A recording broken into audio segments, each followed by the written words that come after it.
presión arterial, tenemos que empezar a hablar del sistema simpático y del sistema parasimpático. Chicos, solo una pregunta. ¿Ya empezamos a grabar? Ya. Ahorita ya, doctora. Gracias. ¿Ya pueden ver la pantalla y todo? Sí. Ok. Vean, pues. A ver. Si vamos a hablar de reflejo receptor, tenemos que hablar del sistema simpático y parasimpático. Entonces, para empezar, Florilet Cifuentes, dime, ¿cuál es la función del simpático? ¿Cuáles son sus características?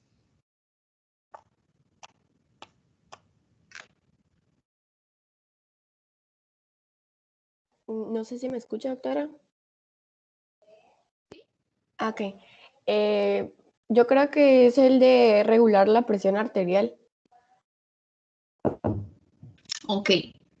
Mira lo que me estás diciendo. Me estás diciendo regular la presión arterial. Es una respuesta muy superficial, ¿sí? Entonces, quiero algo más profundo, algo más específico. ¿Qué les enseño yo? Ya vimos eso. ¿Qué les enseñó el sistema simpático? Que se Díganlo activa en ustedes. momentos de estrés. ¿Quién habló ahorita? Ay, disculpe, doctora Lourdes. Ah, va. Si vas a hablar, solo decime tu nombre antes, porque no puedo ver o sea, no puedo ver quién levanta la manita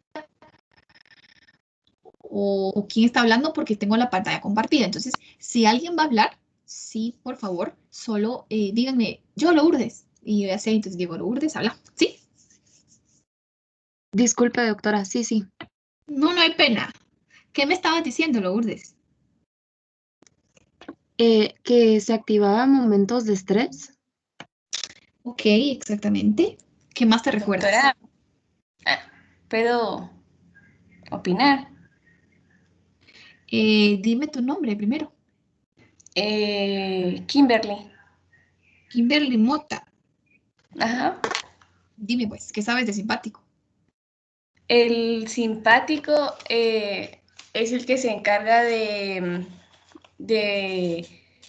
soportar la actividad del organismo y el neurotransmisor que es más importante en es la noradrenalina y tiene receptores alfa que pueden ser excitadores e inhibidores y tiene beta que tienen función excitadora. Y también se conoce que es esta división que es la simpática, funciona también a través de lo que se conoce como lucha o huida, perdón, que es cuando se da el aumento de la presión arterial. Exactamente. Muy bien. Entonces, sistema simpático. Recuérdense que va de las vértebras torácicas a las lumbares, ¿verdad? Inicia desde T1 a L3 y su función es que actúa en momentos de estrés, ¿verdad? Entonces, no momentos de estrés necesariamente de la otra semana tenemos parciales y estoy estresada, mi sistema simpático está actuando, sino que sistemas de estrés, situaciones de estrés, perdón, donde el cuerpo tiene que ver qué hace, porque hay un problema a nivel orgánico. Por ejemplo, si tuvimos un infarto, cerebral, un infarto cardíaco, si el paciente tuvo un trauma de cráneo, si el paciente se fracturó una pierna, si el paciente está en shock, ¿verdad? Que quiere decir que es una disminución de la presión de manera excesiva, ya sea por infección, por alguna alergia. Todos esos procesos son procesos de estrés orgánico, ¿sí? Porque el cuerpo tiene que ver qué hace para tratar de compensar lo que está sucediendo. Entonces, eso es lo que hace el sistema simpático. Recuérdense que forma parte del sistema nervioso autónomo, ¿verdad? Y que el sistema nervioso autónomo forma parte del sistema nervioso periférico, ¿verdad? Entonces, ¿qué funciones va a tener el sistema simpático a nivel general? A nivel ocular, siempre grábense. Simpático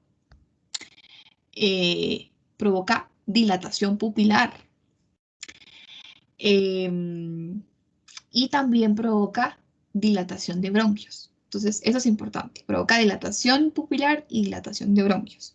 A nivel cardíaco, Lo voy a resaltar porque es donde vamos a ver cómo se regula la presión arterial. A nivel cardíaco, el simpático aumenta la contractilidad. ¿Cómo se llamaba esa propiedad de contractilidad? ¿Se recuerdan?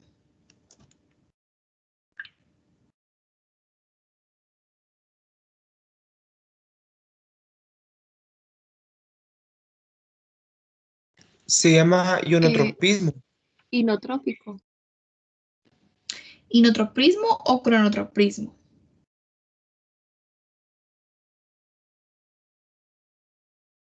Ionotropismo. Inotropismo, ajá. Ok, inotropismo, ¿verdad? ¿Cronotropismo qué era entonces?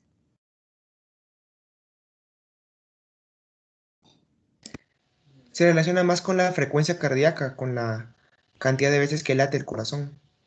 El cronotropismo tiene que ver con el automatismo, ¿sí? Con la capacidad para producir potenciales de acción, ¿verdad? Entonces, cronotropismo, ya saben, automatismo. Y inotropismo, contractilidad, ¿sí? Entonces, va este simpático a actuar como cronotrópico y ionotrópico positivo, ¿verdad? Entonces va a haber aumento de contractilidad, va a haber aumento de la presión arterial, va a haber aumento de la frecuencia cardíaca, ¿sí? Y también el sistema simpático es un sistema que va a inhibir la digestión, es decir, va a inhibir todo tipo de secreción, va a disminuir la secreción de ácido gástrico, va a disminuir la motilidad intestinal, ¿verdad? Para que el paciente, pues al final no defeque, ¿verdad? Y no haya digestión de los alimentos. También al hablar de que inhibe todo tipo de secreción, hablo de que inhibe la secreción de lágrimas, la secreción de saliva, ¿sí? Y también incluso inhibe la liberación, la producción de orina. O sea, no inhibe la producción, sino que lo que provoca es retención urinaria. O sea, evita que el paciente vaya a orinar, ¿sí? Entonces, eso es importante. Entonces, apréndanselo así. A nivel de ojo y de bronquios va a dilatar, ¿sí? A nivel cardíaco va a aumentar todo. Va a aumentar frecuencia, va a aumentar contractilidad, va a aumentar presión arterial. A nivel gastrointestinal va a disminuir la digestión, va a disminuir producción de ácido gástrico, va a disminuir la motilidad intestinal, va a disminuir la defecación y va a retener orina, ¿verdad?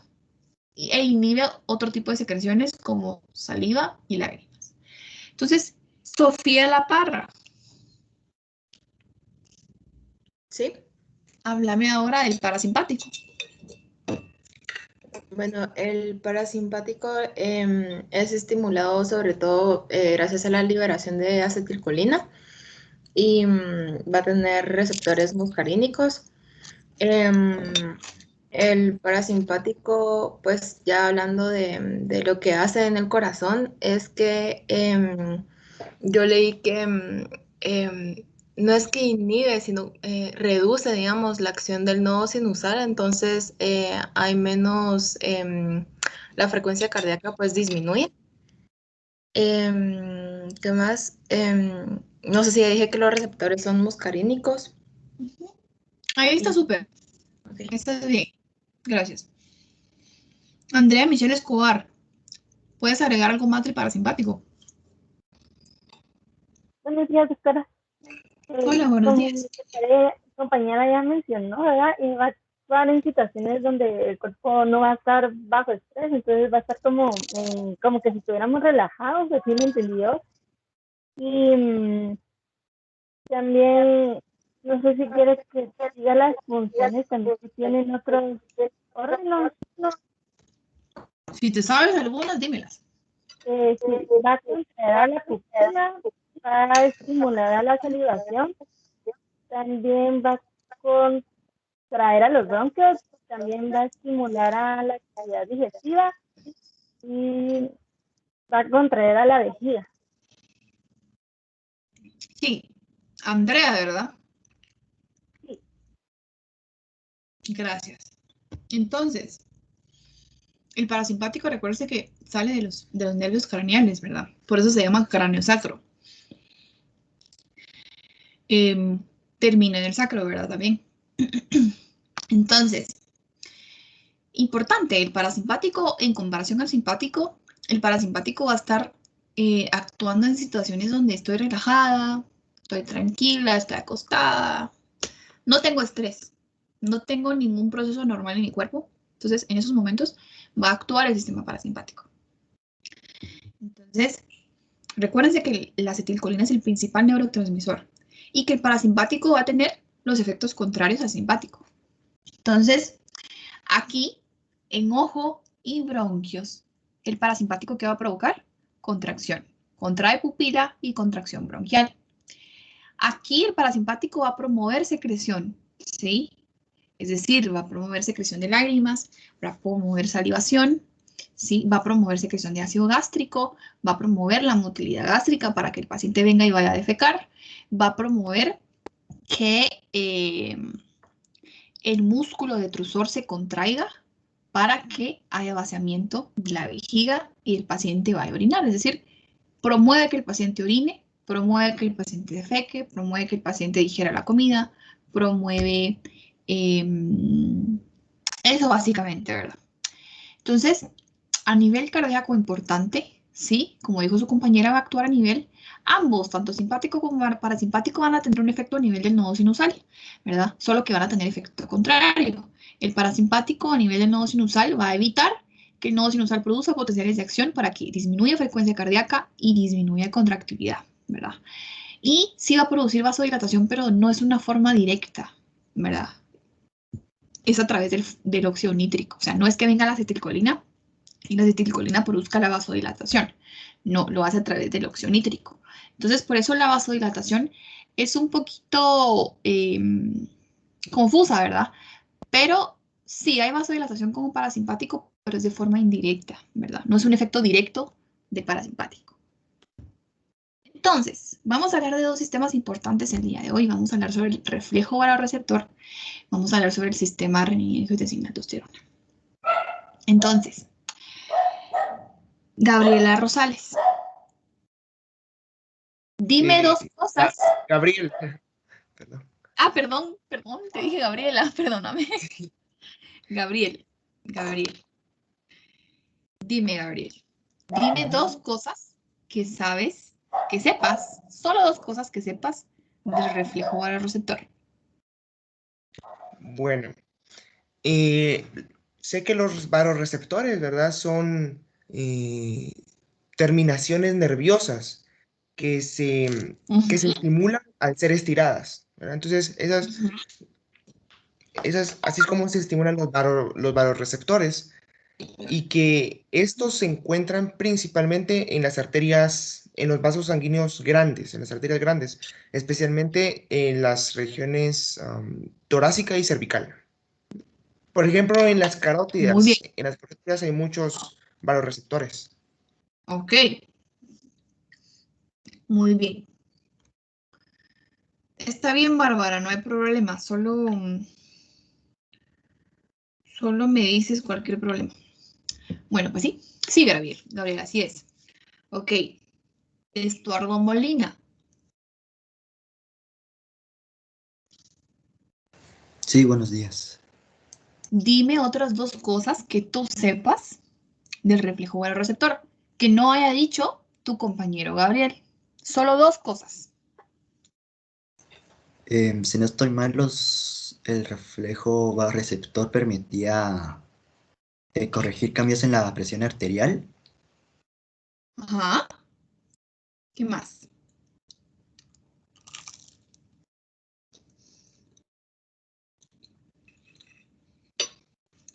¿Sí se me escucha? ¿Sí? ¿Sí? Y creo que también cuando la presión arterial se elevaba, los vasoreceptores se activaban y enviaban unas como señales que la verdad no recuerdo cómo se llamaban. Ok. Y creo, sí, ¿verdad? Sí, solo eso. Sí, es algo muy similar a lo que dijo Gabriel, ¿verdad? O sea, me dijiste que regula la presión arterial, pero es algo muy general, ¿verdad? Traten, chicos, de que siempre cuando Y se los digo no porque estén aquí conmigo, ¿verdad? Se los digo para su futuro. Traten de que cuando alguien les pregunte algo, ¿sí? Si saben, ¿verdad? Respondan cosas específicas, ¿verdad? Porque si ustedes me dicen, bueno, ¿qué hace el reflejo receptor? Regula la presión arterial, ok, la regula, pero ¿cómo lo hace, verdad? ¿Sabes tú, Estuardo, cómo lo hace? La verdad, no, solo me acordaba que podía corregirlo.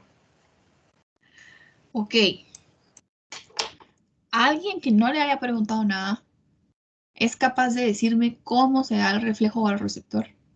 Cuando Lisa Álvarez. Ay, dale. ¿Quién me dijo su nombre? Lisa ¿Quién me Álvarez. dijo su nombre? Lisa Álvarez. Lisa, ¿dónde estás? Ah, ok. Dime pues. Cuando la presión arterial se eleva, esto hace que las paredes de las arterias, creo que era la carótida, y la aorta se distienden. Entonces, esto hace que los varoreceptores se activen y empiezan a enviar señales a través de unos nervios. Creo que uno era el nervio glosofaringio y por eso por el nervio vago hacia el núcleo, creo que del tracto algo, en el bulbo raquídeo. Núcleo solitario. Núcleo solitario. Ajá. Y eso hace que se estimulen, ya no me recuerdo lo demás, pero eso me recuerda. Ok. Doctora, ¿Vas? ¿Te sabes la mitad? ¿Quién me dijo, doctora? ¿Quién me quiere decir yo, algo más? Andrea, solo quería Dime, agregar una cosa que yo encontré, que era que trabajaba funcionaba por medio del sistema simpático. Ok. ¿Me puedes repetir otra vez lo que dijiste? Es que no, es como que se te cortó un poco. Sí, ¿se me escucha ya? Ya. Yo encontré la mayoría que mis compañeros han dicho, pero también encontré que como que funcionaba, así lo entendí yo, ¿verdad? Por medio del sistema simpático. Ok, exactamente. Sí, por el sistema simpático. Por eso es que empecé la clase hablándoles del simpático y parasimpático, ¿verdad? Porque primero tenían que saber o recordar qué hacía para poder entender este reflejo, ¿verdad? Entonces, bien, pues, el reflejo receptor es aquel que ayuda a regular la presión, ya sea presión baja o presión alta, ¿verdad? Entonces, los varoreceptores van a ser básicamente sensores, receptores. Se dice que son células nerviosas, células neuronales, ¿verdad? Que al final son sensores, ¿verdad? Que van a estar localizados ya sea en el seno carotidio, ¿verdad? O van a estar también en el arco aórtico, ¿verdad? En la aorta. Entonces, esos van a ser dos lugares donde van a estar estos varoreceptores que van a ser capaces de detectar cambios en presión arterial. Entonces, en el seno carotidio, los varoreceptores van a ser capaces de detectar tanto cambios de presión como un aumento o disminución, y los aórticos se especializan más, sobre todo, en detectar cambios en aumento, ¿verdad? Respecto a aumento de presión arterial. Entonces, los varoreceptores son mecanorreceptores porque son capaces de detectar cambios en presión. Importante, estos varoreceptores tienen como una conexión con el sistema nervioso a través de dos nervios, del nervio vago y del nervio glosofaríngeo. Los varoreceptores del seno carotidio están en conexión con el nervio glosofaríngeo y los de la aorta están en conexión con el nervio vago, ¿sí? Entonces, la señal sale de los varoreceptores que están en la aorta y transmiten la información a través del nervio vago, y el nervio vago se va hacia el sistema nervioso. Lo mismo sucede con los receptores del seno carotidio. Detecta cambios en la presión y el nervio glosofaríngeo es como ese puente que lleva el mensaje hacia el sistema nervioso. Entonces, este es el el reflejo varoreceptor. Entonces, vean pues. Está esta imagen, pero realmente prefiero explicárselos con el video que les tengo. Porque es mucho más entendible, ¿verdad? ¿Pueden ver mi pantalla? ¿Pueden ver el video? Sí, se ve, doctora. Ok, entonces pongan atención. Entonces aquí les empieza a decir que el reflejo va a comenzar con los barorreceptores que están en el seno carotídeo y en la aorta, ¿sí? Y que van a estar conectados a un nervio glosofaringio y nervio vago en el arco aórtico. Entonces, estos barorreceptores son como células nerviosas, ¿verdad? Que van a producir impulsos nerviosos, van a producir, hagan de cuenta que son potenciales de acción, ¿verdad? Impulsos eléctricos. Es un mensaje el que transmiten, ¿verdad? Entonces vean, esta cosa amarilla son los impulsos, los potenciales de acción que van a través de estos nervios, ¿sí? Y que van a ser transmitidos hacia el núcleo solitario, que va a estar a nivel del sistema nervioso. Entonces, eso es el trabajo de los barorreceptores, ¿verdad? ¿Qué sucede? Ahorita les está explicando qué va a suceder cuando un paciente tiene la presión alta, ¿verdad? Cuando el paciente tiene la presión alta, estos barorreceptores lo detectan, ¿verdad? Y van a sufrir un estiramiento. Al estirarse, va a aumentar la rapidez con la que ellos van a producir impulsos nerviosos. Entonces, vean, aquí hay cierta rapidez, pero vean cómo la rapidez de la transmisión del impulso potencial de acción, digamos, del mensaje, va aumentando a través del glosofaringio y el vago, ¿sí? Esto sucede en hipertensión. Entonces, ya que el núcleo solitario detectó esa rapidez de impulso, viene y su trabajo va a ser inhibir al sistema simpático. Vean cómo el simpático dejó de transmitir señal hacia el corazón y hacia el nodo sinusal.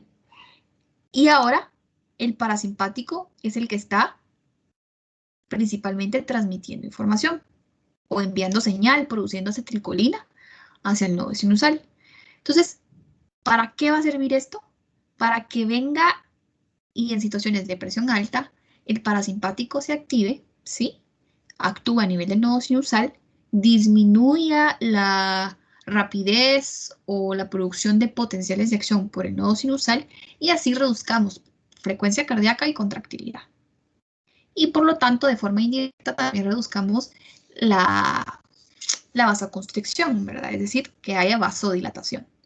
Entonces, esto sucede con hipertensión. ¿Entendieron esta parte?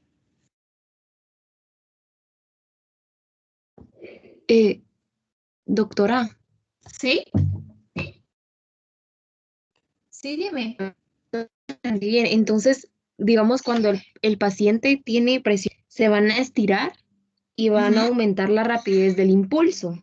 Sí. Entonces, en este caso, el barorreceptor lo va a detectar y al mismo tiempo va a inhibir el sistema parasimpático para así transmitir la información y que disminuya la rapidez en el nodo sinusal. Mira, sí estás bien, solo que estás un poquito confundida con el barorreceptor. El barorreceptor lo que va a hacer es detectar este cambio brusco en presión. Va a decir, hay presión alta, ¿verdad? Entonces se va a estirar. Al estirarse, empieza a producir impulsos eléctricos o potenciales de acción de forma muy rápida y los va a enviar a través del nervio vago y glosofaringio. Esta cantidad de impulsos eléctricos de forma rápida la va a detectar el núcleo solitario. Y ya en el núcleo solitario es donde ya decide activar el parasimpático e inhibir el simpático, ¿sí? Ah, sí, pues yo pensé que era el barorreceptor. No, el barorreceptor solo te sirve para mandar un mensaje al sistema nervioso y decir, hey, hay presión alta, ¿verdad? Para eso te sirve el barorreceptor, ¿sí? Sí, pero no para inhibir el sistema simpático. En este caso sería el núcleo, ¿no? Sí, ¿verdad? O sea, tú activas o tú mandas la señal hacia el núcleo para que éste lo detecte y él ya active el parasimpático e inhiba el simpático. Ujú. ¿Sí? Gracias, doctora. Doctora, Dime. Luisa Bautista le está hablando. Solo, entonces yo lo apunté así. El descenso de la presión arterial produce la disminución en la salida de los vasoreceptores. Mira, ahorita estamos hablando de hipertensión. Ahí apagué mi micrófono. Pero entonces, cuando, o sea, como que los vasoreceptores hacen que disminuya o aumente. Mira, pues, si querés, tengo una pregunta para ti. ¿Entendiste qué pasa Sí. con la presión alta? Me está preguntando. Sí. ¿Entendiste qué pasa? Sí, o sea, aquí lo que entendí es que cuando se incrementa la actividad, se produce disminución de la frecuencia cardíaca y aumenta la presión. No. Miren, pues, chicos, cuando ustedes tienen presión alta, va a cambiar el reflejo, cambia cuando tú tienes presión alta y cuando tú tienes presión baja. Ahorita estamos viendo presión alta. Si tú tienes presión alta, los vasoreceptores, estos dos, ¿sí? Lo van a detectar, se van a estirar, van a liberar potenciales de acción, pero van a liberar de forma rápida, ¿sí? Y eso lo van a transmitir a través de estos dos nervios, vago glosofaringio. El núcleo solitario lo va a detectar, esa rapidez de impulsos nerviosos, y va a decidir y va a decir, bueno, si están llegando los impulsos tan rápido, quiere decir que hay presión alta. Entonces lo que va a hacer el núcleo es decir, voy a activar parasimpático para que disminuya contractilidad, disminuya frecuencia, haya vasodilatación y así baje la presión y voy a inhibir el simpático, ¿sí? Esto pasa con hipertensión. ¿Qué sucede ahora con hipotensión? Les voy a explicar de una vez hipotensión y luego me dices tú si entendiste. Entonces vean cómo al activarse el parasimpático por la acetilcolina, disminuye frecuencia, disminuye contractilidad y hay vasodilatación. ¿Qué va a suceder ahora con una presión baja? Vamos a esperar que siga, va. Solo vamos a esperar que el video se vaya, va. Aquí pasa con presión baja. Vean qué pasa con la presión baja. Los vasoreceptores lo detectan. Recuérdense que principalmente los del seno carotídeo. Vean cómo la rapidez de los impulsos nerviosos cambiaron. ¿Se dieron cuenta de eso? Sí, doctora. Entonces, si hay hipotensión, la rapidez de los impulsos que envían los vasoreceptores es más lento. Y eso lo va a detectar el núcleo solitario. Va a decir, bueno, hay impulsos más lentos, entonces hay presión baja. ¿Y qué va a hacer entonces el núcleo solitario? Va a promover la activación del simpático. Vean, el simpático está activado y aquí el parasimpático ya se inhibió. Entonces el simpático va a liberar noradrenalina, adrenalina y va a promover que en el nodo sinusal se produzcan más potenciales de acción para que aumente la contractilidad, aumente frecuencia cardíaca y aumente la vasoconstricción. ¿Ya quedó más claro? Sí, doctora, ya me quedó más claro. Ok.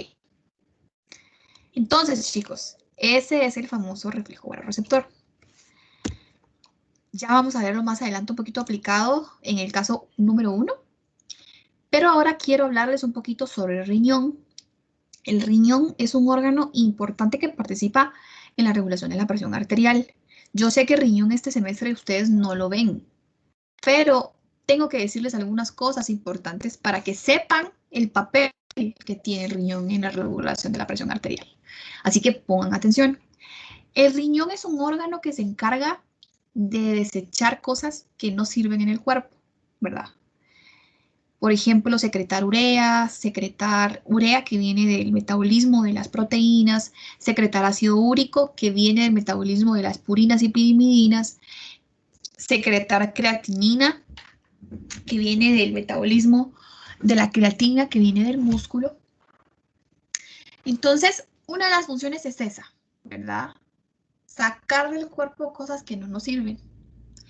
Es una función similar a la del hígado, porque el hígado detoxifica la sangre, es decir, quita toxinas que hay en la sangre, ¿verdad? Entonces, el riñón, además de esa función, tiene más funciones. Una de las funciones es regular la presión arterial. ¿Cómo lo hace? A través del sistema renina-angiotensina-aldosterona, que ya lo vamos a ver más adelante. Otra de las funciones es que secreta una hormona que se llama eritropoyetina, que es una hormona que aumenta la producción de glóbulos rojos. ¿En qué casos me va a favorecer la producción de eritropoyetina? En pacientes que están anémicos. Pacientes con anemia tienen hemoglobina baja. Recuérdense que la hemoglobina está en los eritrocitos. Y las causas de anemia hay un montón. Puede ser porque los eritrocitos se estén destruyendo, porque el paciente esté perdiendo sangre. Entonces, en esas circunstancias, el riñón va a activar la producción de eritropoyetina.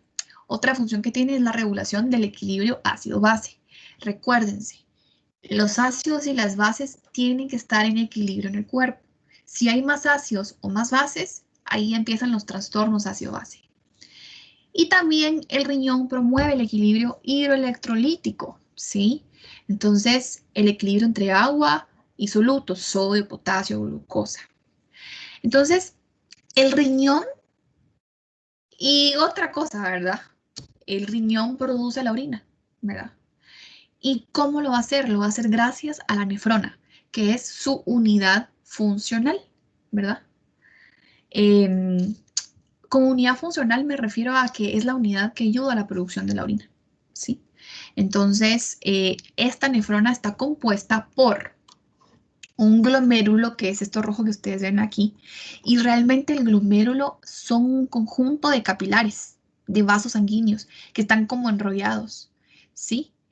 Entonces, ese glomérulo está formado o tiene una arteriola, que es una arteria pequeña, que se llama aferente, y una arteriola que se llama eferente. Recuérdense que aferente llega, eferente sale, ¿sí?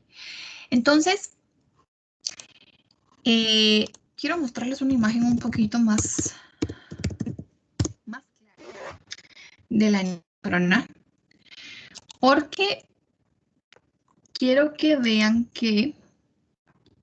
Vamos a esperar a que cargue internet.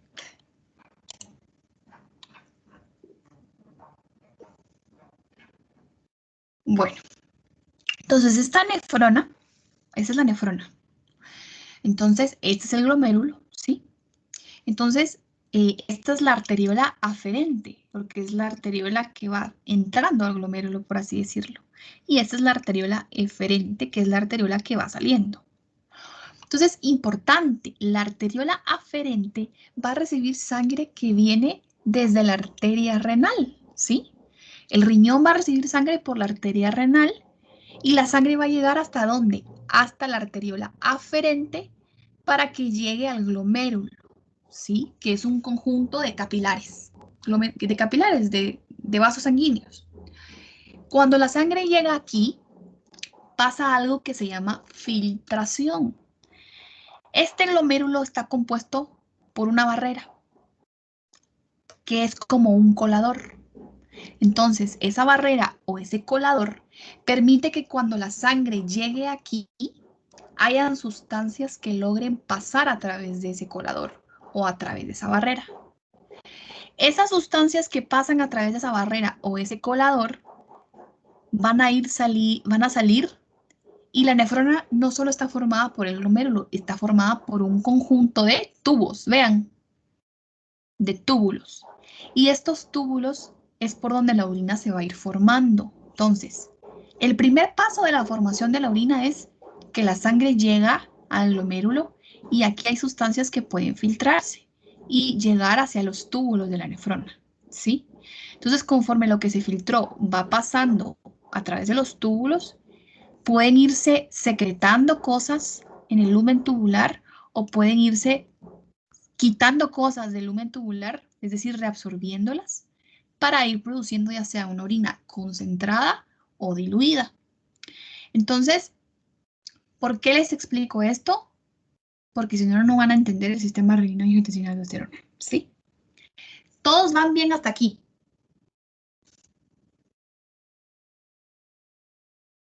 Hasta ahora sí, doctora. ¿Sí? Sí. Entonces recuérdense, glomérulo son vasos sanguíneos que reciben sangre a través de la arteriola aferente, y la arteriola aferente es la que recibe sangre de la arteria renal, ¿verdad? No directamente de la arteria renal, porque después de la arteria renal hay más vasos sanguíneos, pero la arteria renal es la arteria grande que distribuye toda la sangre hacia lo largo del riñón, incluyendo hacia el glomérulo. Entonces, el glomérulo necesita de sangre, ¿verdad? Estos vasos sanguíneos tienen que recibir sangre para que empiece la producción de la orina, ¿verdad?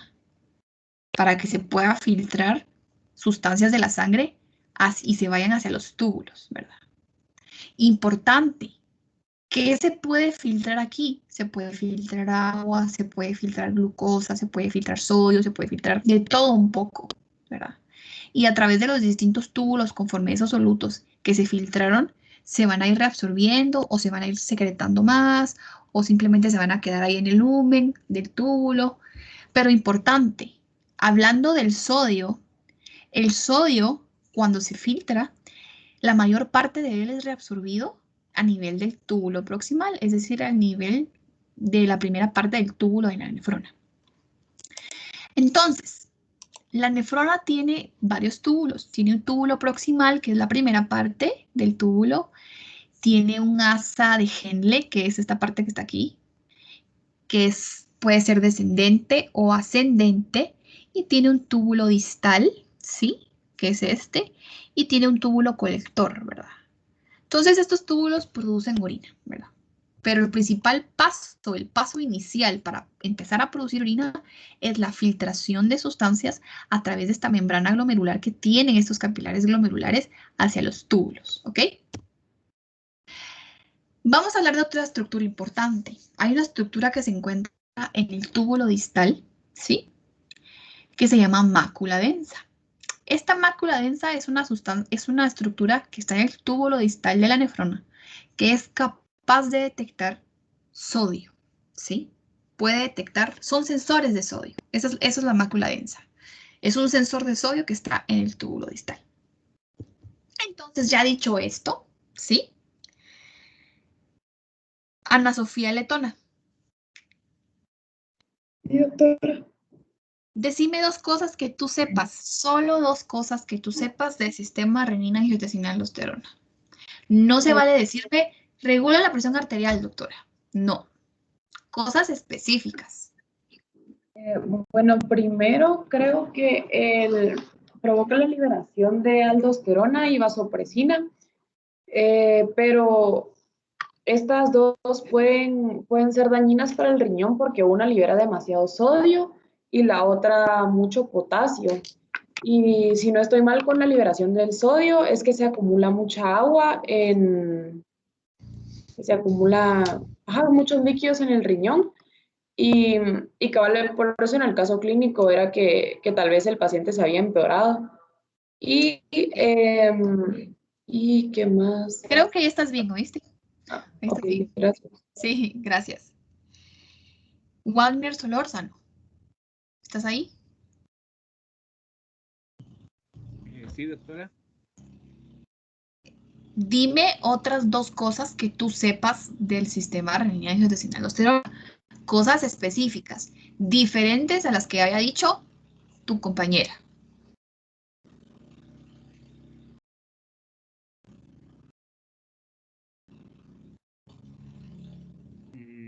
Podría ser que la angiosterina 2 provoca la constricción de las paredes musculares de las arteriolas. Ok. Y que eso aumenta la presión arterial. Ok, ¿qué más? Y que la aldosterona y la vasopresina provoca la retención de sodio por parte de los riñones. Ok, eso ya lo dijo tu compañera. Dime otra característica. Ya había dicho lo de la angiostenina 1. No, creo que ya no mencionaron nada. ¿Qué ibas a decirme de la angiotensinas 1? Que está dividida en fragmentos por la enzima convertidora de la angiotensina en sí EK. Ok, sí, exactamente. Alguien que no le haya preguntado nada, que me quiera decir cómo empieza este sistema renina-angiotensina-aldosterona. Doctora, Dime. le habla Emilio Lucero. Dime, Emilio. Creo que es cuando empieza cuando la presión arterial disminuye, entonces los riñones liberan la enzima renina al torrente sanguíneo. ¿Verdad? Ajá. La enzima renina creo que luego va al ¿cómo no me acuerdo la palabra? Angiotensinógeno, creo que es. Angiotensinógeno. Angiotensinógeno. Ajá. Angiotensinógeno. Creo que es una proteína. Me acuerdo que era una proteína grande. Ajá. Que circulaba en el torrente sanguíneo.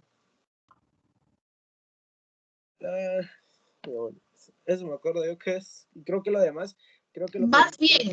Mira, te falta más de la mitad. Pero lo importante es que sabes cómo empieza, ¿verdad? Sabes cómo inicia. ¿Quién me habló? Bárbara. Bárbara, dime. Sí, no sé si me escuchan bien. Sí. Aquí. No, que si podía decir de lo de cómo funcionaba lo de angiotensina-aldosterona. Ok, ¿me vas a decir cómo funciona todo el sistema? Como los primeros 2 pasos, es que me sé bien. No sé si los puedo decir. Ok.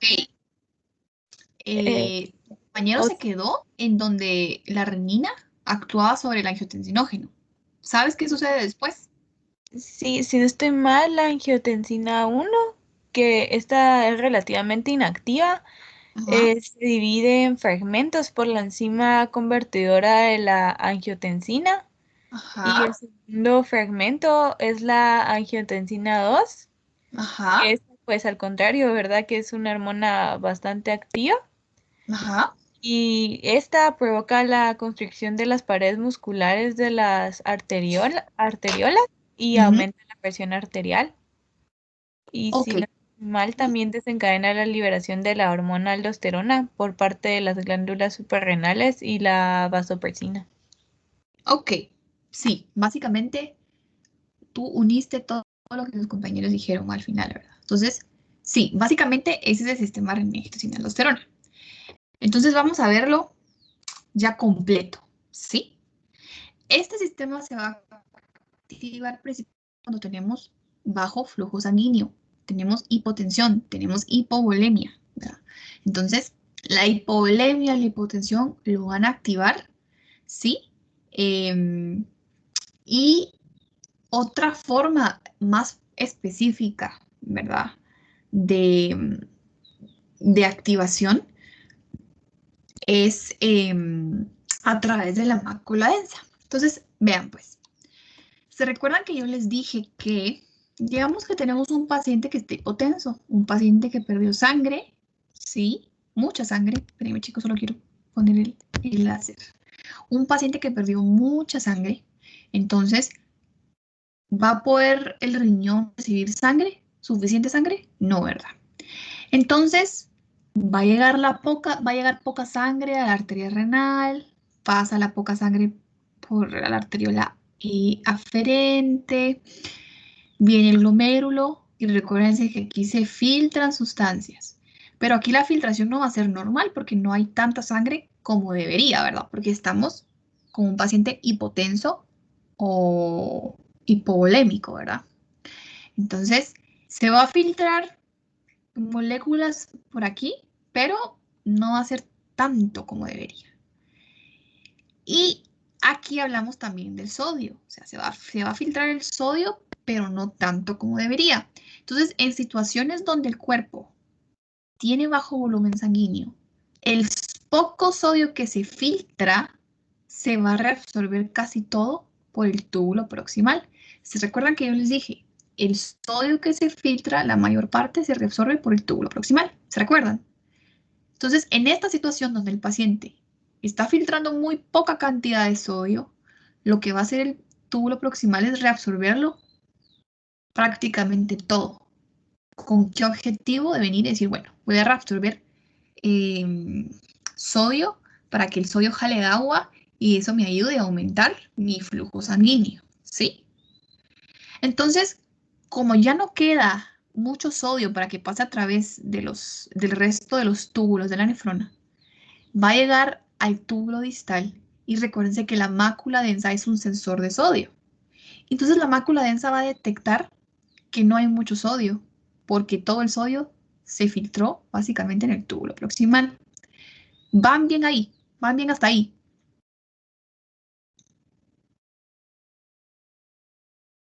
Sí, doctora. Sí, doctora.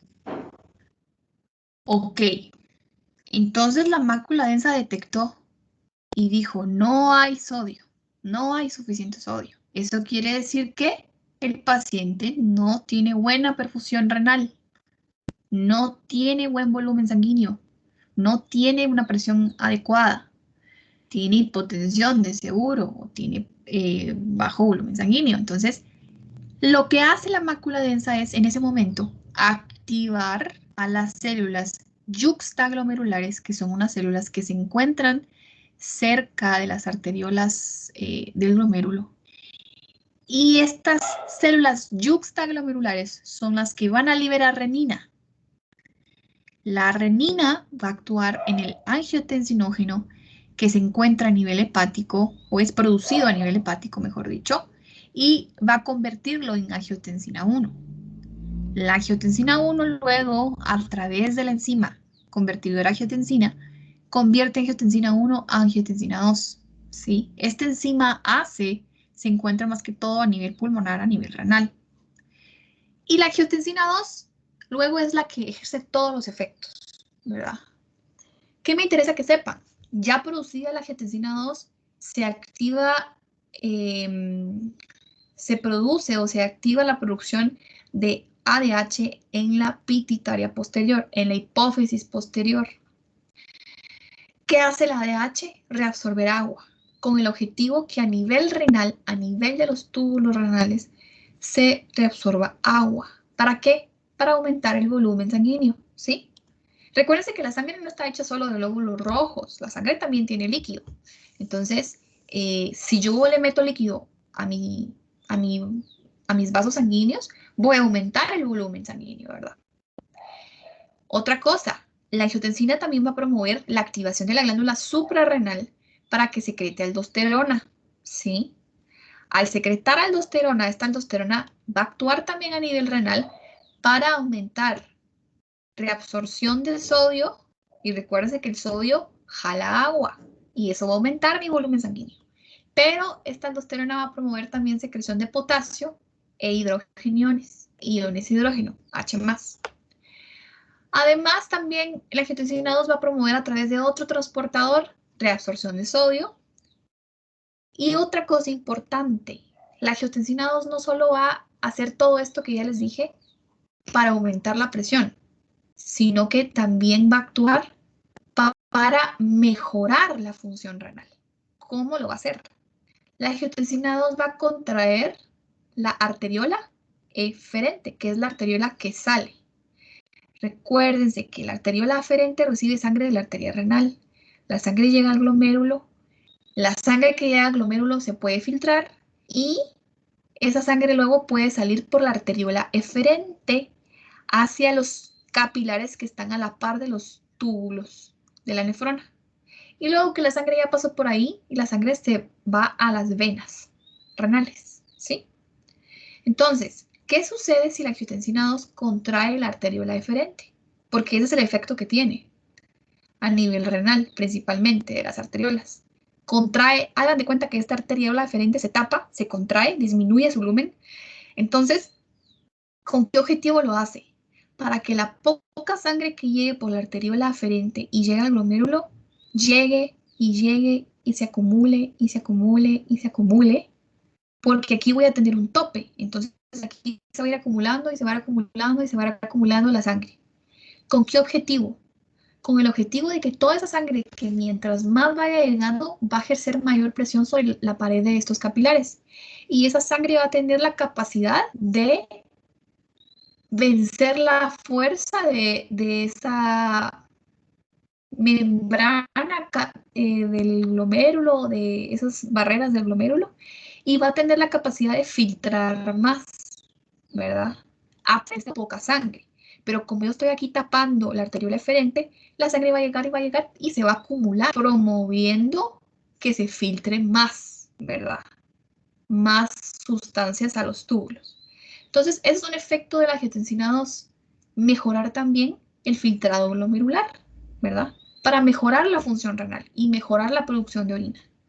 Y por ende, también la angiotensina 2 a nivel vascular se une a unos receptores para aumentar la presión arterial y producir vasoconstricción de forma directa, ¿ok? ¿Dudas con el sistema renina-angiotensina-aldosterona?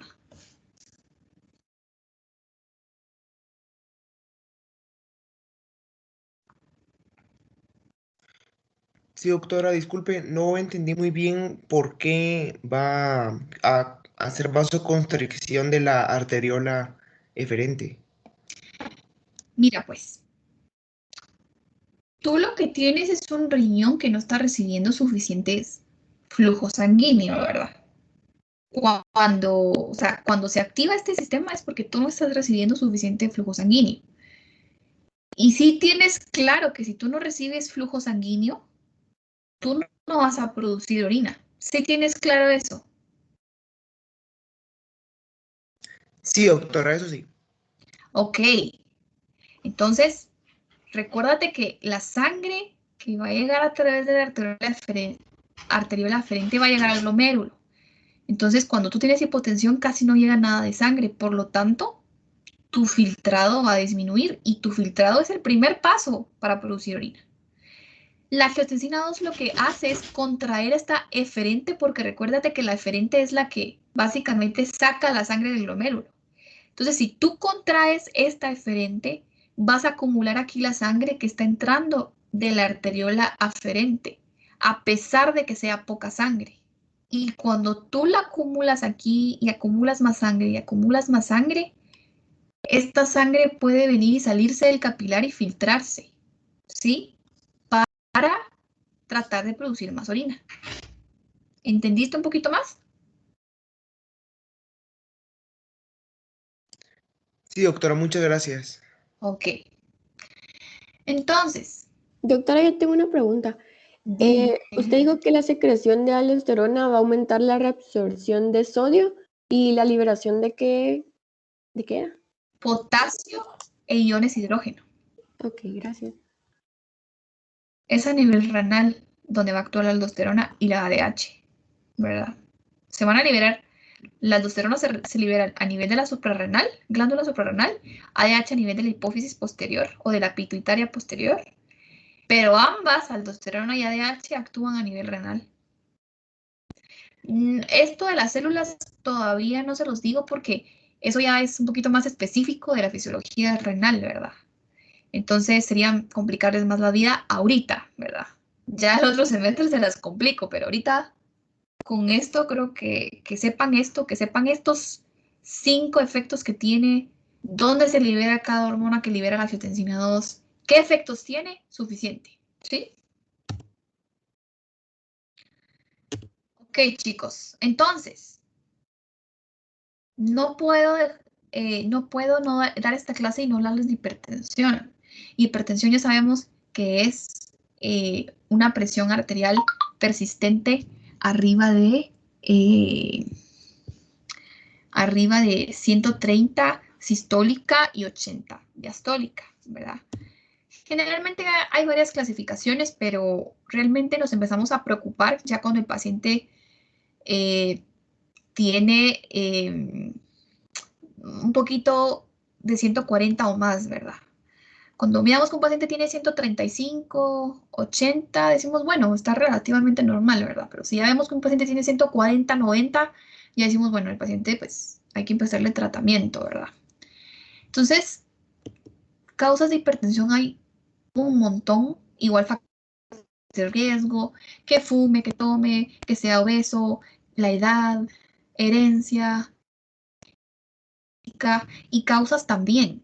Por ejemplo, puede ser causa idiopática, puede ser que el paciente pues no tenga una causa definida, puede ser causada también por tumores. Hay un tumor que se llama feocromocitoma que se produce a nivel de las células medulares de la glándula suprarrenal. Este feocromocitoma es capaz de liberar catecolaminas, es decir, noradrenalina y adrenalina, y por lo tanto va a incrementar la presión arterial. Otra causa de hipertensión arterial es la enfermedad renovascular. Es cuando en la arteria renal hay algo, hay un coágulo, hay un tapón de colesterol que está evitando que la sangre fluya hacia el glomérulo, ¿verdad? Entonces, ahí se va a activar el sistema renal angiotensina aldosterona porque el riñón entiende que como no le está llegando sangre al glomérulo, hay presión baja. Entonces, provoca la activación de todo este sistema y produce hipertensión. Entonces, hay múltiples causas, ¿verdad? Pero no me podría ir sin hablarles de hipertensión, de emergencia y urgencia hipertensiva. María Lucía Granados. Sí, doctora. Dime qué es la emergencia hipertensiva. ¿La qué, perdón? Dime qué es la emergencia hipertensiva. Uy.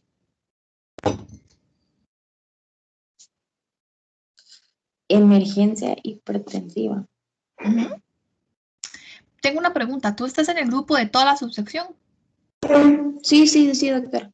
Ok, ¿y los chicos me hicieron el favor de enviar la nota de voz que les dije, que les mandé el fin de semana? ¿Me está preguntando a mí específicamente o a los demás también? A los chicos que están en el grupo conmigo, me hicieron el favor de enviarles el mensaje a sus compañeros que les mandé el fin de semana. Sí, doctora. Sí, ok, gracias. Entonces, María Lucía Granados, ¿no te recuerdas? Más o menos, tengo una idea, pero pues usted me corrige. Ok, sí, yo entendí que la emergencia hipertensiva era una elevación aguda de la presión arterial que iba acompañada de alteraciones orgánicas que podían tener una lesión muy grave y que podía ser irreversible, comprometiendo al paciente. Eso entendí a grandes rasgos, la verdad. Ok, exactamente. Entonces, emergencia hipertensiva hay pacientes que pueden llegar a desarrollar una presión demasiado alta y generalmente algunos pueden desarrollar anormalidades en órganos y otros no. Cuando el paciente tiene una presión arriba de 180 sistólica y arriba de 120 diastólica, pero el paciente tiene manifestaciones a nivel orgánico, es decir, tiene pruebas de función renal alteradas, tiene anormalidades oculares en la retina, o sea, ustedes pueden ver que tiene una hemorragia retiniana, el paciente le da algún infarto, el paciente le da algún derrame cerebral. Esa es una emergencia hipertensiva, porque el paciente, debido a la presión arterial tan elevada, empieza a tener alteraciones orgánicas, ¿verdad? O complicaciones. Doctora, dime. Una pregunta, y esto se da en todos los casos. Lo que pasa es que yo conocí una persona que manejaba, ¿verdad? No, que tenía su presión arterial entre 200 y 240 más o menos. Entonces, y lo único que tenía era cefalea, pero de ahí no presentaba ningún otro síntoma más que eso.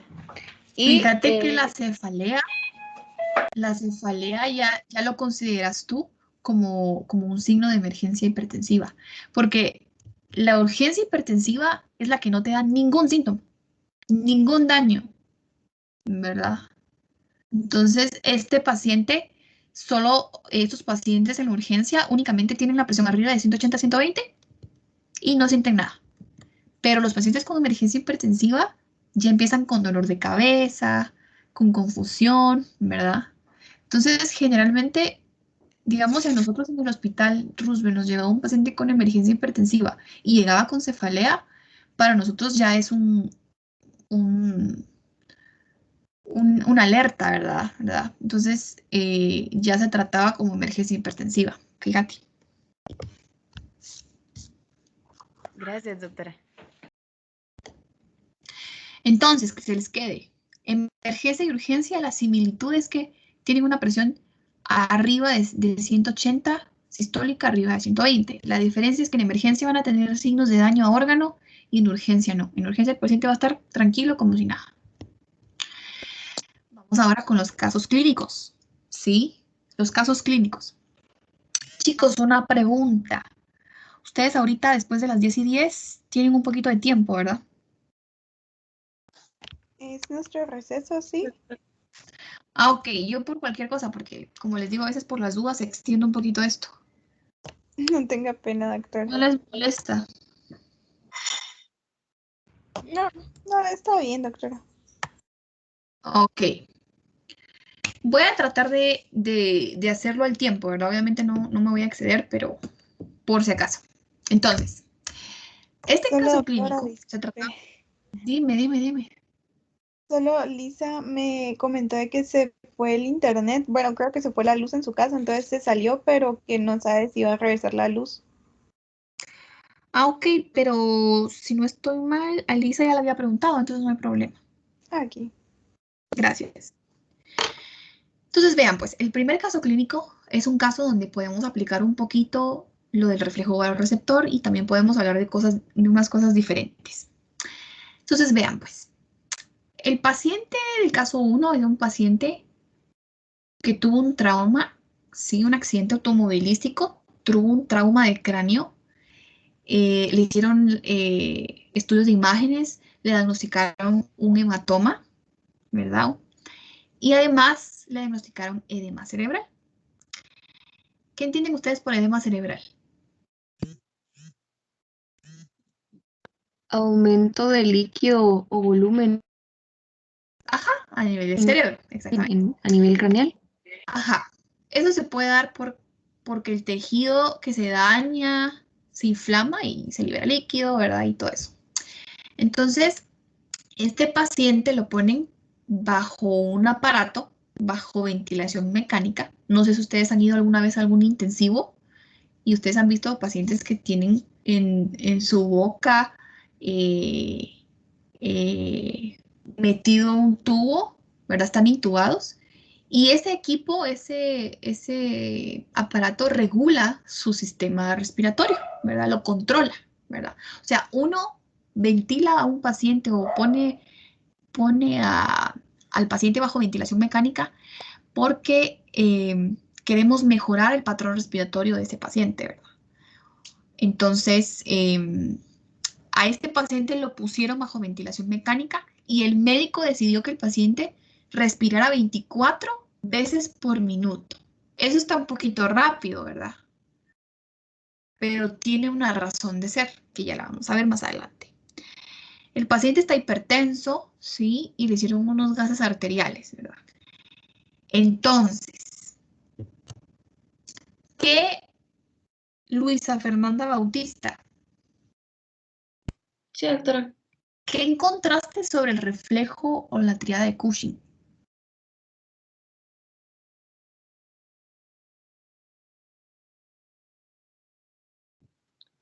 Se puede producir, es cuando hay bradicardia, hipertensión arterial.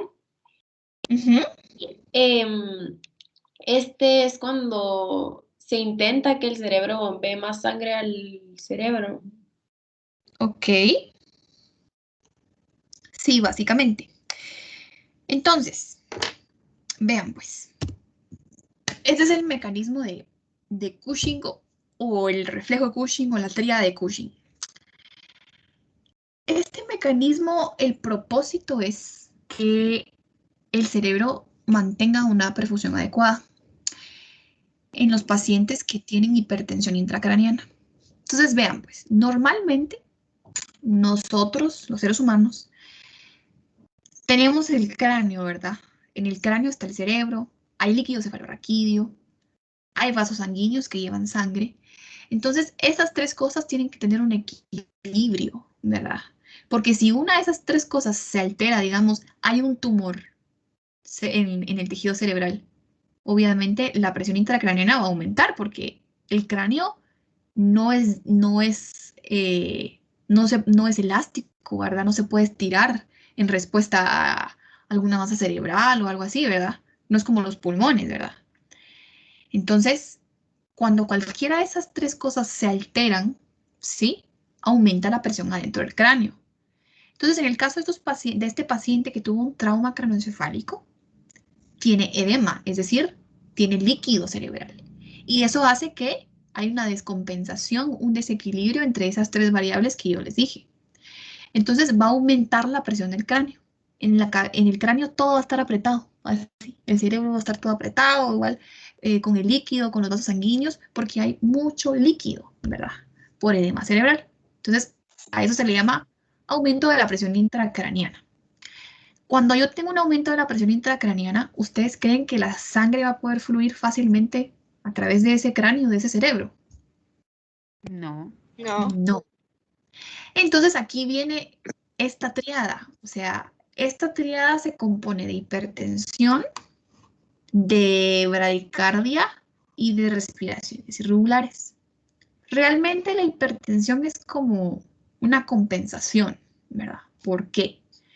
Porque viene, y debido a que hay tanta presión en el cerebro, el tálamo detecta eso y activa al simpático. El simpático va a promover la elevación de la presión arterial, ¿verdad? Sistémica. Entonces, recuérdense que las carótidas son arterias que llevan sangre hacia el cerebro. Entonces, al elevarse esa presión de las carótidas, va a tratar el cuerpo de venir y empujar con más fuerza esa sangre para superar la presión que hay en el cráneo, ¿verdad? La presión intracraneana alta que hay en el cráneo. ¿Entendieron esa parte de por qué se produce hipertensión?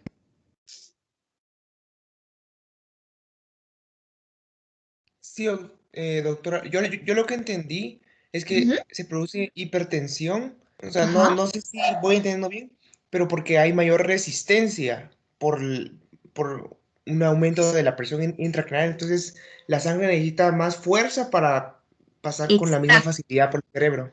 Exacto. O sea, se eleva la presión arterial sistémica, o sea, el resto del cuerpo, para superar la fuerza de la presión intracraneana que está en el cerebro y que la sangre pueda pasar con más fuerza. Por eso es que hay hipertensión. Entonces, ese es como un mecanismo compensador que tiene el organismo en ese momento. Pero luego de eso vienen unas como complicaciones debido a esa hipertensión. Viene la bradicardia y vienen las respiraciones irregulares. Entonces, esa hipertensión, ¿qué me va a activar? El reflejo vasoreceptor, ¿verdad? Entonces, el reflejo vasoreceptor ya sabemos que se van a estirar los vasoreceptores, van a enviar señales muy rápidas a través del nervio vago y glosofaringio y se va a activar el parasimpático. ¿Y qué se va a producir? Bradicardia, ¿verdad? Entonces, ahí viene la otra, esa es la causa del segundo signo de esta triada de Cushing, ¿verdad? Ahora, ¿por qué se va a dar las respiraciones irregulares? Por el mismo aumento de la presión intracraneana. En el cerebro tenemos el centro respiratorio. El centro respiratorio se va a presionar y va a provocar que el paciente tenga una respiración anormal, ¿verdad? Es decir, esté bradipneico o esté taquipneico, ¿verdad? O tenga respiraciones altas o respiraciones muy bajas, ¿verdad? Por minuto. Entonces, esta es la tríada de Cushing o el reflejo de Cushing que se da en pacientes que tienen una hipertensión intracraneana. Como les digo, la hipertensión es algo compensatorio al inicio para mejorar la perfusión cerebral, ¿verdad? En consecuencia de esta hipertensión es que se va a producir la bradicardia, ¿verdad? Y también las respiraciones irregulares. Entonces, esto es delicado porque ya cuando este paciente presenta esta triada de forma persistente, quiere decir que es un paciente que ya está muy delicado, ¿verdad? Y que si no se trata inmediatamente, el cerebro, por tanta presión que va a tener, el cráneo, mejor dicho, y el cerebro también, se puede herniar. ¿Saben qué es herniar? ¿Herniación?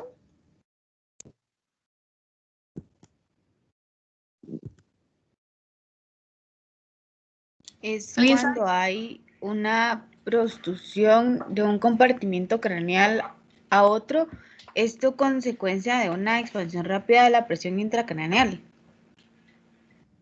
Exactamente. Entonces, una herniación, hay distintos tipos de herniaciones, ¿verdad? Puede haber una herniación a nivel del sistema gastrointestinal, por ejemplo, las hernias inguinales, cuando el intestino se mete a través del anillo inguinal profundo o superficial. O sea, es la salida de un órgano a través de una cavidad donde no debería estar.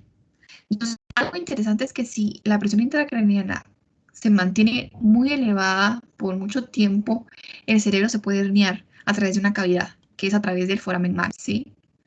Y el paciente se va a morir, porque el cerebro no puede, si ustedes están apretando todo el cerebro por el foramen magnum, ¿ustedes creen que el cerebro va a trabajar bien? No, ¿verdad? Entonces el paciente se muere. Entonces, esta tríada de Cushing es básicamente, son signos, ¿verdad?, que nos indican que el paciente está delicado y que el paciente está viendo la forma de mejorar su perfusión cerebral, ¿verdad?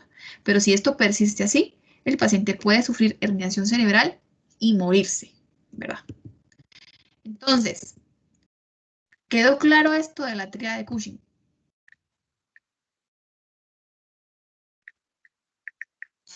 Sí, doctora. Entonces. Sí, doctora, disculpe, ¿solo cuáles Dime. dijo que eran las primeras, las 3 variables que mencionó al principio? Es que no las escuché.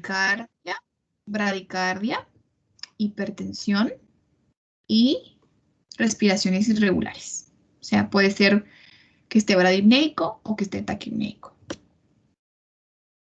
Perfecto, muchas gracias, doctora.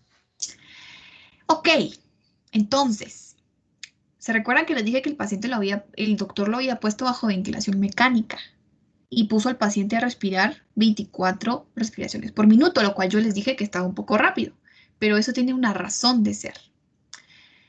A ver, antes, ¿cómo estaba ese pH, esos gases? ¿Qué diagnóstico le dan? María Alejandra Donis, ¿estás ahí? Hola, doctora, sí. El paciente tenía una alcalosis respiratoria.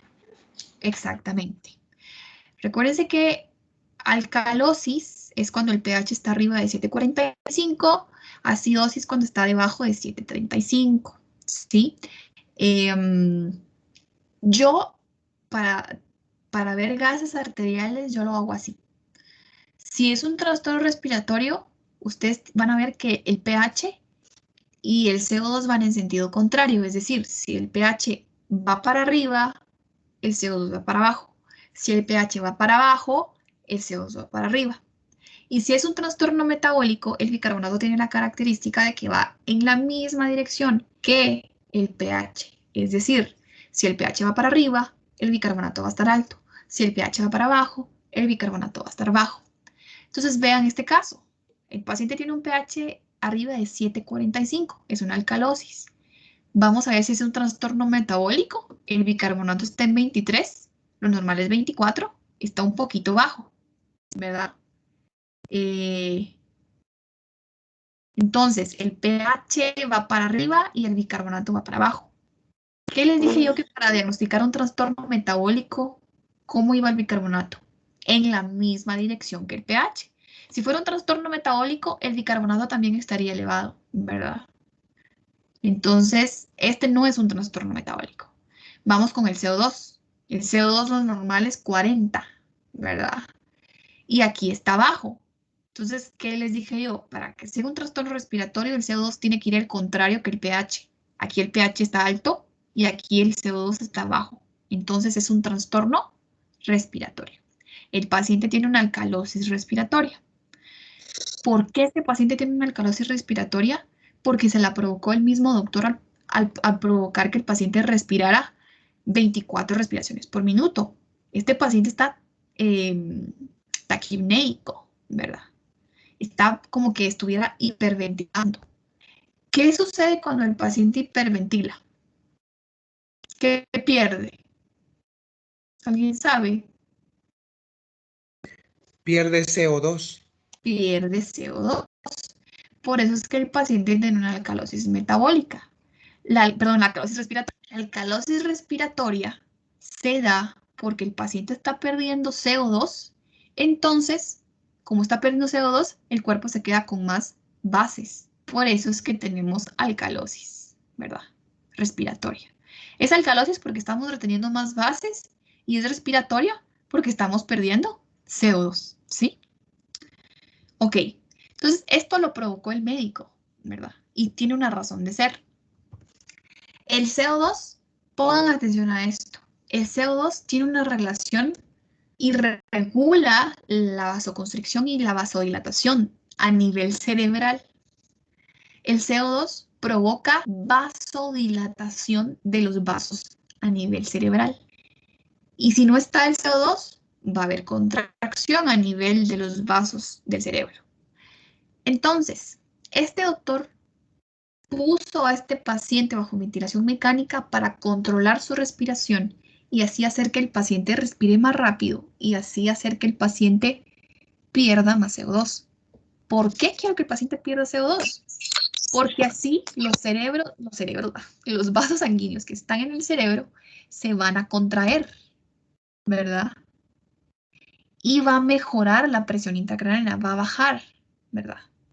Porque si yo hago que el paciente retenga CO2, los vasos del cerebro se van a dilatar, ¿verdad? Y quiera que no, va a provocar que eso aumente mi presión intracraneana.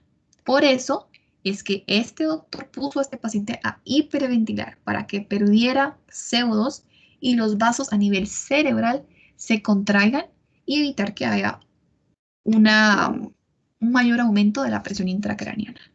¿Entendieron esto?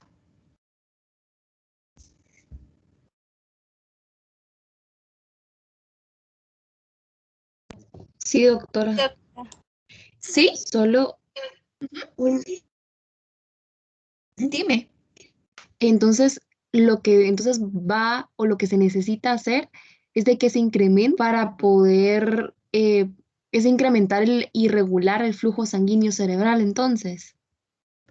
Sí, sí. O sea, el propósito de la terapia de Cushing es esa, mejorar la perfusión y evitar que se empeore la hipertensión intracraniana, ¿verdad?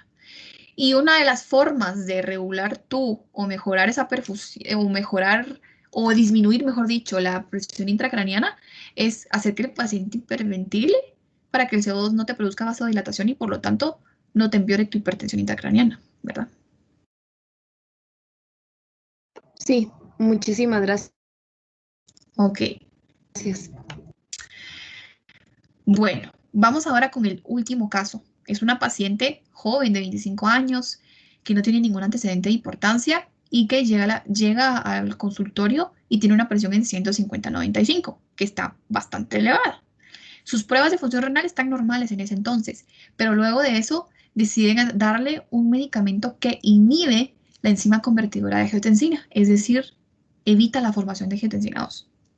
Cuando le dan ese medicamento, sí, el paciente pues igual, ¿verdad? Sigue con la presión elevada, pero, ¿qué les iba a decir? Pero sus pruebas de función renal empeoran, ¿verdad? Ya se encuentran alteradas.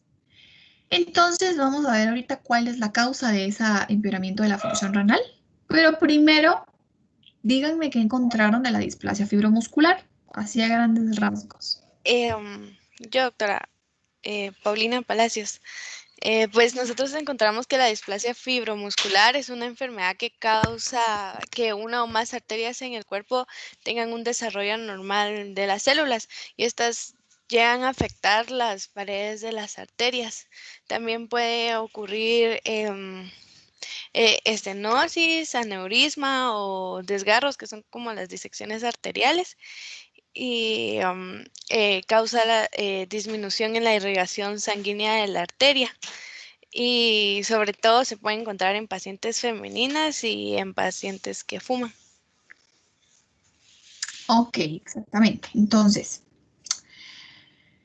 en resumen, la displasia fibromuscular es una enfermedad renovascular, se llama porque se produce a nivel de la arteria renal, ¿verdad? Se da mucho en mujeres jóvenes que no tienen ningún factor de riesgo, ningún antecedente importante para causar esto, ¿verdad? Y básicamente lo que hay es una alteración. Recuérdense que las arterias tienen varias capas. Entonces lo que sucede es que hay una alteración en una de esas capas que hace que se produzcan, ya sean, hayan partes de la arteria renal muy estrechas y hayan partes de la arteria renal muy dilatadas, ¿verdad?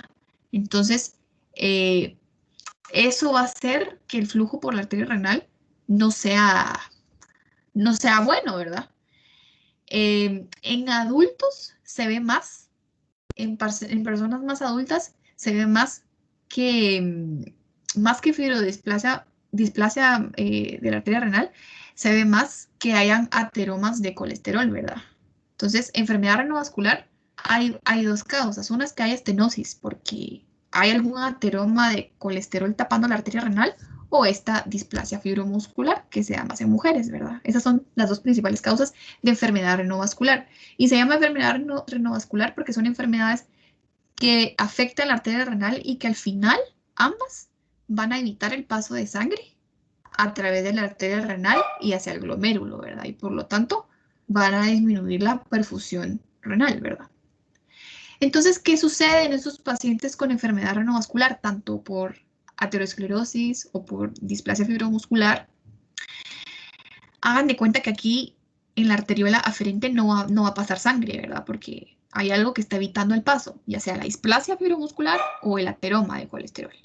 Entonces, el glomérulo va a llegar poca sangre, igual, se va a filtrar sodio, el poco sodio que llega se reabsorbe todo en el túbulo proximal, la mácula densa detecta que hay poco sodio, entonces dice el organismo, el riñón, bueno, el paciente está hipotenso, el paciente tiene mal flujo sanguíneo, cuando realmente la causa es únicamente que está tapada la arteria renal o que hay un bloqueo a nivel de la arteria renal. Entonces, ¿qué hace el riñón? Activar todo el sistema renina-angiotensina-aldosterona para aumentar la presión arterial. Por eso es que esta paciente con displasia fibromuscular tiene presión alta, ¿verdad? Porque a la sangre que no pasara a través del glomérulo, que no llegue sodio a la mácula densa, el riñón dice, esta paciente tiene bajo volumen sanguíneo, elevemos la presión. Por eso es que todo paciente con enfermedad renovascular va a estar hipertenso, ¿sí? ¿Entendieron esa parte?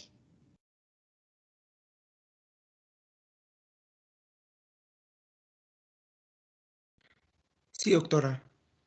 Como que el cuerpo se confunde y piensa que hay poca sangre o Cuando poca presión realmente cuando en solo hay... realidad está tapada. Ajá, eso Perfecto. es. Muchas gracias, doctora. Ok, última cosa y los dejo ir. A la paciente le dieron un inhibidor de esta enzima. Es un antihipertensivo, claro. Un inhibidor de esta enzima, la enzima convertidora a angiotensina. Si yo bloqueo esta enzima, no produzco angiotensina 2. Entonces, en estos pacientes con enfermedad renovascular, si yo bloqueo la producción de angiotensina 2 al darles un inhibidor de angiotensina de la enzima, yo no produzco angiotensina 2. Entonces, esta paciente con enfermedad renovascular empeoró sus pruebas de función renal cuando le dieron este medicamento.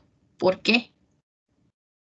Porque recuérdense que la angiotensina a nivel renal lo que produce es vasoconstricción de la arteriola deferente, haciendo que la sangre se acumule más y haya más filtrado y mejore la producción de orina. Pero si yo inhibo esta enzima y no produzco angiotensina 2, ¿qué va a pasar? No va a pasar nada en la arteriola deferente. Entonces va a seguir llegando poca sangre. Y la sangre se va a ir saliendo por la eferente normalmente, como normalmente lo hace. Entonces, la sangre, la poca sangre que hay aquí, no se va a filtrar casi nada. Entonces, en vez de mejorar la función renal, la voy a empeorar, ¿sí? Porque la angiotensina 2 realmente lo que hace es mejorar el filtrado glomerular. Pero si yo la estoy inhibiendo, no va a pasar nada. Mi filtración glomerular igual va a ser poca, ¿verdad? Porque no voy a tener ese apoyo de la angiotensina 2 para contraer la arteriola eferente. ¿Entendieron esta parte?